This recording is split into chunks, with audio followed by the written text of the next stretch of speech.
Hello नमस्कार दोस्तों, success pathway study point में आपका स्वागत है। तो आज हम पढ़ेंगे जैव मंडल एवं बायो यानी बायोस्फीयर एंड बायोम। जो दृष्टि प्रीलिम्स प्रैक्टिस सीरीज की बुक है उसके क्वेश्चन देखेंगे पर्यावरण के, जो यूपीएससी के लिए इम्पोर्टेंट तो है ही और स्टेट लेवल के जितने भी एग्जाम हैं उनके लिए इम्पोर्टेंट है और एसएससी के लिए इम्पोर्टेंट है। तो चलिए शुरू करते हैं।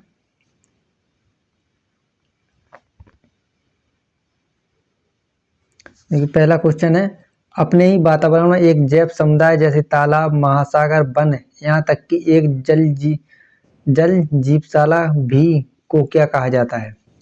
ऑप्शन है ए जीवोम, बायोम या समुदाय, सी अजैव वातावरण, डी पारिस्थितिकी तंत्र। तो क्या कहते हैं? पारिस्थितिकी तंत्र यानी ऑप्शन डी सही है। देखिए पारिस्थितिकी तंत्र प्रकृति की क्रियात्मक इकाई है। इसके भीतर वे सभी जैविक समुदाय आते हैं जो एक निर्दिष्ट वातावरण में एक साथ कार्य करते हैं तथा भौतिक पर्यावरण जैसे अजैविक घटक के साथ पारस्परिक क्रिया करते हैं, जिसमें ऊर्जा का प्रवाह स्पष्टता जैविक संरचनाओं के भीतर होता है। पारिस्थितिकी तंत्र की स्थिरता पारिस्थितिकी निकेत यानी इकोलॉजिकल निके पर निर्भर करती है। जीवों या बायोम, पृथ्वी पर पेड़ पौधे तथा जीव जंतुओं सहित सभी प्रमुख पारिस्थितिकी तंत्र बायोम कहलाते हैं। दूसरे शब्दों में बायोम पौधों एवं प्राणियों का एक समुदाय है जो एक बड़े भौगोलिक क्षेत्र में पाया जाता है। समुदाय किसी निश्चित क्षेत्र में रहने वाली विभिन्न प्रजातियों का समूह क्या कहलाता है? समुदाय या कम्युनिटी। नेक्स्ट है, जीव मंडल या बायोस्फीयर के संगठन के विभिन्न स्तरों के बारे में निम्नलिखित में से कौन सा एक सही अनुक्रम है? ऑप्शन ए पारिस्थितिकी तंत्र, जीव मंडल, समुदाय, जनसंख्या। बी जनसंख्या, जीव, पारिस्थितिकी तंत्र, जीव मंडल। सी जीव, समुदाय, जनसंख्या, जीव मंडल। डी जीव, जनसंख्या, पारिस्थितिकी तंत्र या जीव मंडल।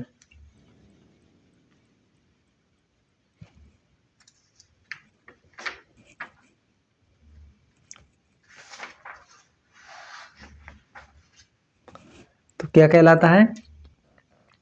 जीव, जनसंख्या, पारिस्थितिकी तंत्र और जैव मंडल। कौन सा अनुक्रम सही है? जीव, जनसंख्या, पारिस्थितिकी तंत्र और जीव मंडल। देखिए समस्त जीव या जैविक संगठक तथा भौतिक पर्यावरण या अजैविक घटक को सम्मिलित रूप से जैव मंडल कहा जाता है। इसके अंतर्गत समस्त जीवित जीव तथा उनके आसपास का वातावरण जिससे इन जीवों की पारस्परिक क्रिया होती है मिलकर जैव मंडल की रचना करते हैं। इसके संगठन के क्रम में विभिन्न स्तर होते हैं जो कि निम्नलिखित क्रम में आते हैं: अणु, कोशिका समूह, जीव, जनसंख्या, समुदाय, पारिस्थितिकी तंत्र और जैव मंडल। सांगठनिक स्तरों के क्रम को देखिए। नेक्स्ट है फॉल आर्मीवर्म के संदर्भ में निम्नलिखित कथनों में से कौन सा इससे सही है? पहला, यह एक कीट है जो मुख्य रूप से उष्णकटिबंधीय और उपोष्णकटिबंधीय क्षेत्रों में पाया जाता है। दूसरा, यह अपनी लार्वा अवस्था में मक्का फसल को नुकसान पहुंचाने के लिए जाना जाता है। तीसरा है, इस कीट से होने वाले फसलों के नुकसान को रोकने के लिए कोई विधि उपलब्ध नहीं है। नीचे दिए गए कूट का प्रयोग कर सही उत्तर चुनिए। ऑप्शन है ए केवल 1 और 2, बी केवल 1 और 3, सी केवल 1, डी उपयुक्त में से कोई नहीं।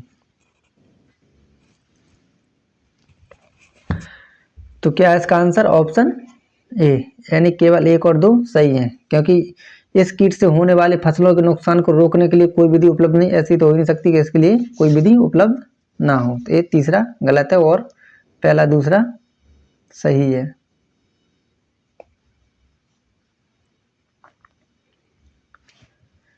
फॉल आर्मीवर्म कीट मुख्य रूप से उष्णकटिबंधीय और उपोष्णकटिबंधीय क्षेत्रों में पाया जाता है। वर्ष 2016 की शुरुआत में पहली बार मध्य और पश्चिमी अफ्रीका में इसकी खोज की गई, लेकिन अब यह भारत सहित विश्व के अन्य हिस्सों में फैल गया है।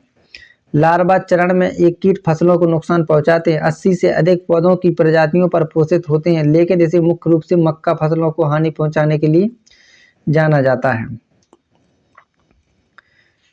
यह कीट 100 किलोमीटर प्रति रात्रि तक उड़ सकता है और मादा अपने जीवन काल में कुल 1000 अंडे दे सकती है। कीट पर नियंत्रण के सर्वाधिक लोकप्रिय तरीकों में आनुवांशिक संवर्धित यानी जेनेटिकली मॉडिफाइड फसलों और कीटनाशकों का उपयोग शामिल है, लेकिन कुछ आर्मी वार्म कीटों ने इन युक्तियों के संबंध में प्रतिरोध विकसित कर लिया है और फसलों को क्षति पहुंचा रहे हैं।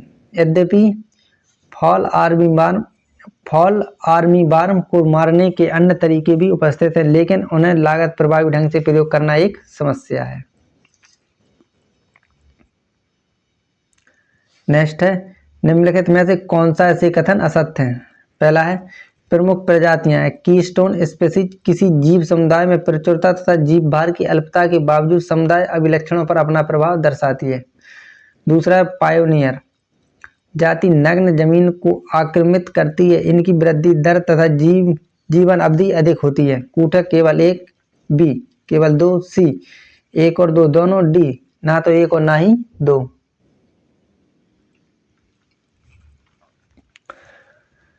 तो कौन सा गलत है इसमें? ऑप्शन दूसरा गलत है, यानी आंसर बी सही है, पहला सही है। पायोनियर जातियों की वृद्धि दर अधिक परंतु जीवन अवधि कम होती है।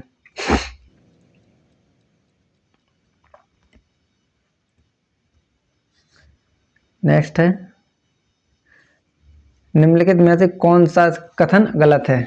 ए, पृथ्वी पर सबसे बड़ा अवशोषक प्रदूषणग्राही जलमंडल है। बी, समस्थापन या होमियोस्टेसिस सुनिश्चित नियंत्रण साइबरनेटिक्स के जरिए प्रकृति के संतुलन का रखरखाव है।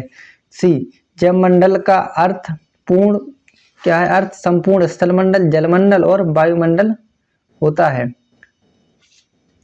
डी, फ्लोराइड की अधिकता के कारण होने वाला फ्लोरोसिस रोग राजस्थान और गुजरात में सर्वाधिक प्रभावी है। तो इसमें गलत कथन बताना है, तो कौन सा कथन गलत है? ऑप्शन सी, जलमंडल का अर्थ संपूर्ण स्थलमंडल, जलमंडल और वायुमंडल होता है।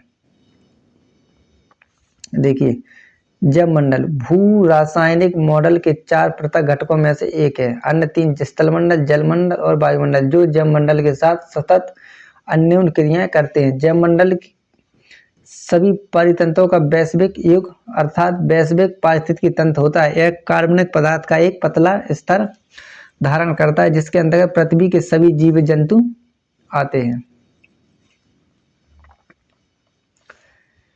नेक्स्ट है, निम्नलिखित कथन कारण में से कौन सा सुमेलित नहीं है? कथन ए है, घोंगे और केंचुए अम्लीय मिट्टी में नहीं पाए जाते हैं, जबकि यूगलिना प्रचुर मात्रा में पाए जाते हैं। कारण, समुद्र के विपरीत स्थल पर मृदा का पीएच मान मृदा जीवों तथा पादपों को प्रभावित करता है। बी, कथन, उल्लू एवं बिल्लियां दोनों का पारिस्थितिकी स्थान समान होता है, जबकि पारिस्थितिकी आवास भिन्न होता है। इसका कारण है दोनों छछूंदरों एवं चूहों का भक्षण करते हैं, परंतु भिन्न आवासों का हिस्सा हैं। सी, उष्ण कटिबंधीय बायोम क्षेत्र की वनस्पति स्थिरीकरण दर्शाती है। कारण, सूर्य के प्रकाश की प्राप्ति के अनुसार वृक्षों की ऊंचाइयों की 2-3 स्पष्ट परतें हैं। डी, एक एकल फसलीय संस्कृति ने जैव विविधता में योगदान दिया है। कारण, यह प्राकृतिक विविधताओं में योगदान करता है।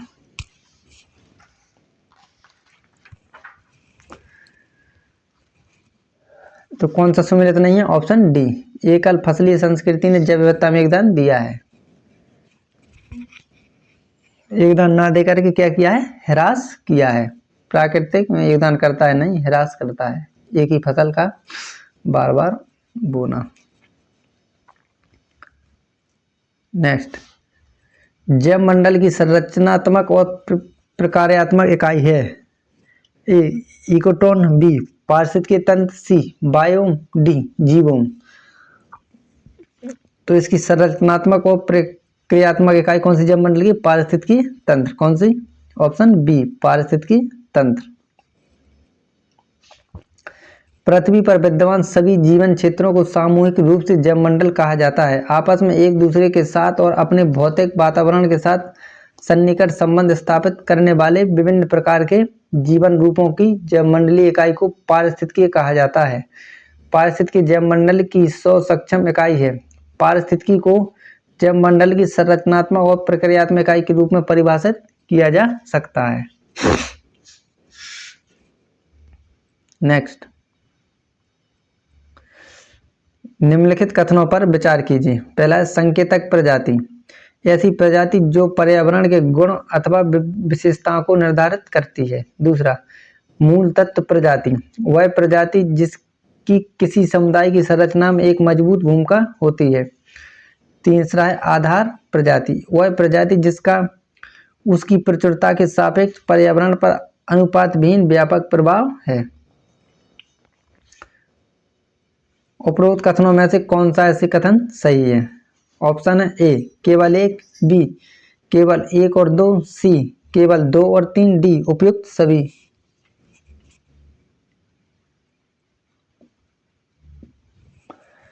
तो कौन सा है? ऑप्शन ए यानी केवल एक सही है।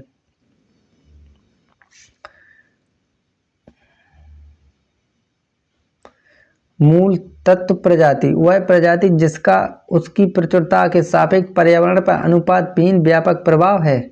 आधार प्रजाति, वह प्रजाति जिसकी किसी समुदाय की संरचना में एक मजबूत भूमिका होती है।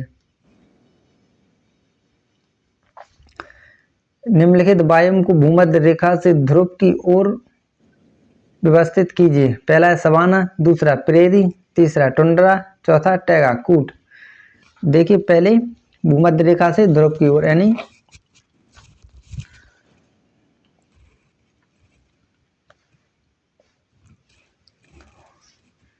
तो देखिए पहले प्रेरी,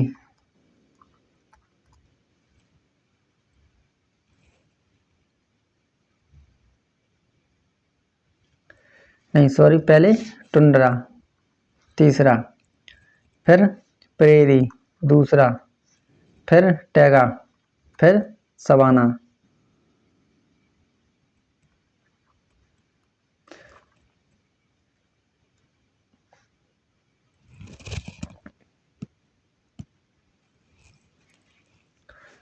सॉरी टुंड्रा,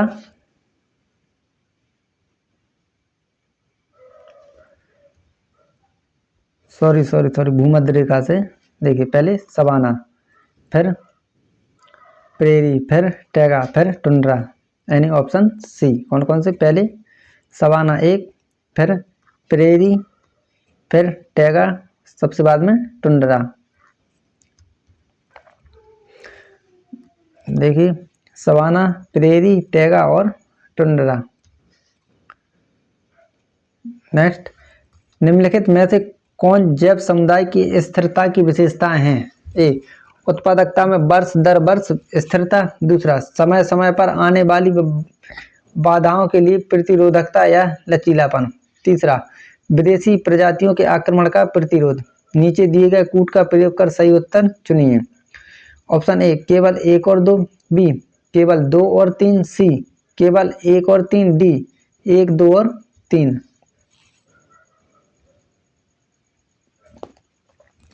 तो क्या है इसका आंसर? ऑप्शन डी यानी एक, दो और तीन तीनों सही है। जैविक समुदाय की स्थिरता की विशेषता निम्नलिखित हैं। ए स्थिर समुदाय की उत्पादकता में वर्ष दर वर्ष अंतर अधिक नहीं होना चाहिए। दूसरा, इसे समय समय पर आने वाली प्राकृतिक या मानव निर्मित बाधाओं को रोकने वाला होना चाहिए, अर्थात उनमें प्रतिरोधकता या लचीलापन होना चाहिए। इसे विदेशी प्रजातियों के आक्रमण को रोकने वाला भी होना चाहिए। नेक्स्ट,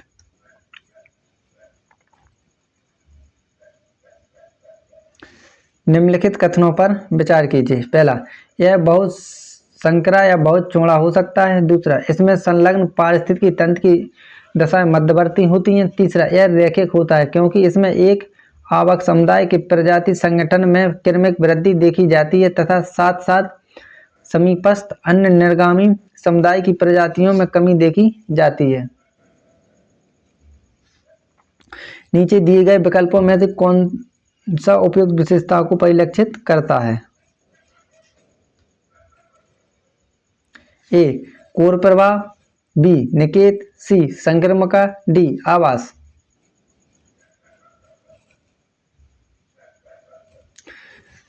तो कौन सा दर्शाता है? ए ऑप्शन सी संक्रामका। किसको? संक्रामका या इकोटोन। देखिए संक्रामका या इकोटोन दो या अधिक विविध पारितंत्रों के बीच एक विशिष्ट क्षेत्र होता है। यह वह स्थान है जहां दो समुदाय मिलकर एकीकृत हो जाते हैं। उदाहरण के लिए मैंग्रोव वन समुद्री तथा स्थलीय पारितंत्रों के बीच एक संक्रामक को किसको? संक्रामका या इकोटोन को दर्शाते हैं। देखिए इसकी विशेषता क्या है? यह बहुत संकरा जैसे घास भूमि और वन के बीच में या बहुत चौड़ा जैसे वन तथा मरुस्थल के बीच में हो सकता है। इसमें संलग्न पारिस्थितिकी तंत्रों की दशाएं मध्यवर्ती होती हैं, अतः यह तनाव का क्षेत्र होता है। यह रैखिक होता है क्योंकि इसमें एक आवक समुदाय की प्रजाति संगठन में क्रमिक वृद्धि देखी जाती है तथा साथ साथ समीपस्थ अन्य निर्गामी समुदाय की प्रजातियों में कमी देखी जाती है तथा एक सुविकसित संक्रामका में कुछ ऐसे जीव पाए जाते हैं जो समीपस्थ समुदायों से बिल्कुल भिन्न होते हैं। देखिए कोर प्रभाव दो पर्यावासों की सीमा पर समुदाय या समष्टि की संरचना में होने वाले परिवर्तनों को संदर्भित करता है। निकेत किसी प्रजाति की उसके पर्यावास या पारितंत्र में विशिष्ट क्रियात्मक भूमिका तथा स्थान को संदर्भित करता है। ग्रह परास या होम रेंज वह क्षेत्र जहाँ कोई जीव दैनिक या आवधिक आधार पर निवास तथा विचरण करता है। चलिए दोस्तों, तो इतने ही क्वेश्चन रहने देते हैं, बाहर बहुत शोर हो रहा है। तो इसके 8 क्वेश्चन बचे हैं तो अगली वीडियो में लाएंगे। अगर मेरा प्रयास आपको अच्छा लगा है तो वीडियो चैनल को सब्सक्राइब करें, वीडियो को लाइक करें, कमेंट करें और शेयर करें। धन्यवाद।